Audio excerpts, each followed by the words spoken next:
Hello everyone, welcome to new tech tip video. My name is Zishan Beg. I'm cloud evangelist at DataNext.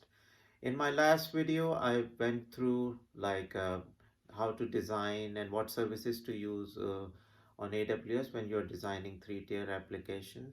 And today we are going into details about how to set up a VPC for the same three-tier application. So let's dive into it. So first of all, what is Amazon VPC? Basically, it's a virtual private cloud. You design your own network, you set up your own network, what IP addresses you want to use on the AWS cloud. So this is, you use a service called VPC. First thing you have to choose is what region you want to deploy your services. So in this example, for example, AWS has many regions all over the world, but the region you will pick where your users are. For example, if you are on the East Coast side or in the US, you select the East side. If you are on the West Coast, best for performance reason, you select the West Coast.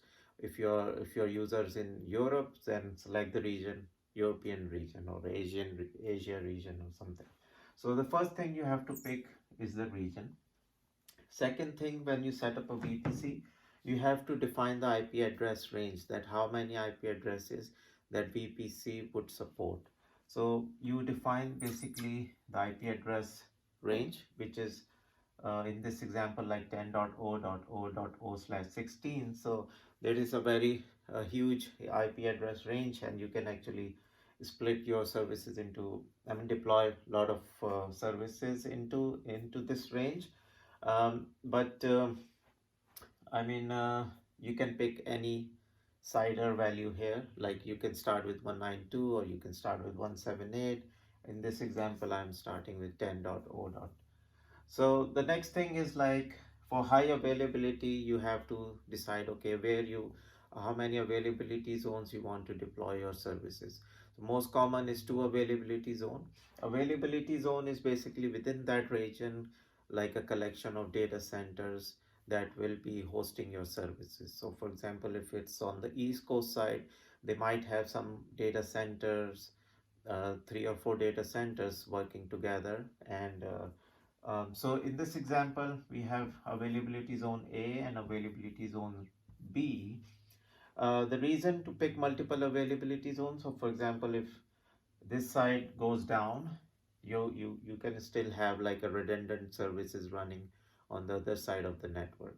So that's basically availability zones make your services high available. And the best practice to working with the cloud computing is always designed for failure. So keep in mind that your services will fail. Always keep that in mind.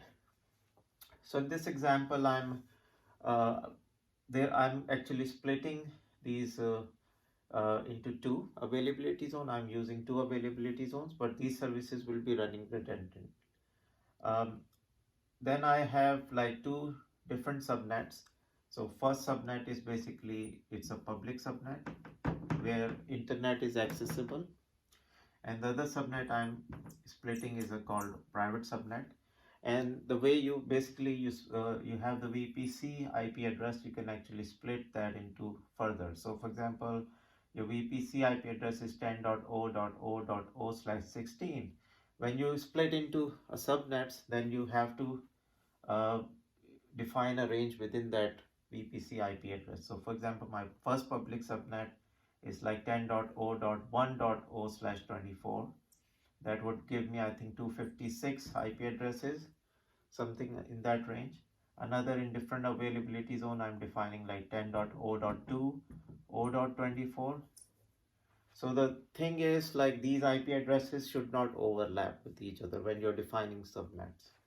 Same thing, I've defined another subnet with 10.0.3.024 and then 10.0.4.024. And each subnets will have like around 250 IP addresses where you can actually spin up your services. So what is public subnet? Public subnet where basically internet can access any service. Basically internet traffic can go in and out. So basically this is called public subnet. You define using the routing tables and stuff. Um, And the private subnet is where internet access is not available directly. You can, if you want access internet, then you have to actually create a service called NAT gateway, which we will go more detail in the following lectures. And so basically you can keep, if you need, for example, your instances to keep up to date with the patches and all these things, actually create a NAT gateway and then enable traffic through routing tables on this subnet.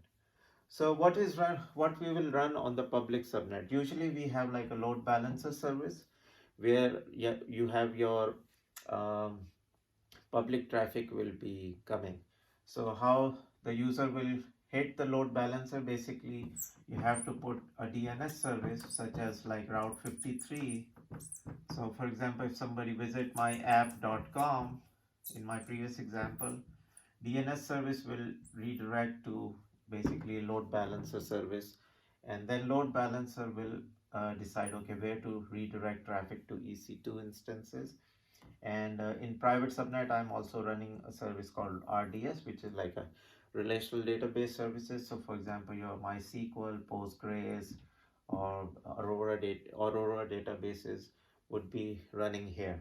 So also, if you want to actually access these EC2 instances, you have to actually come through public subnet and then come here. So you might running another EC2 which is serving as a jump box, you can say, because you cannot access this EC2 directly from internet. So you have to run a jump box or a bastion host or something service where you can SSH into that EC2 and then SSH back into this. Or you can run some solution like OpenVPN, which will allow, actually you have to connect to this OpenVPN, which will allow traffic to this subnet. So in the end, looks like a very interesting diagram. So hope you like the VPC overview. If you have any questions, please leave a comments and subscribe if you like what I'm doing. So I'll see you in the next video. Thank you.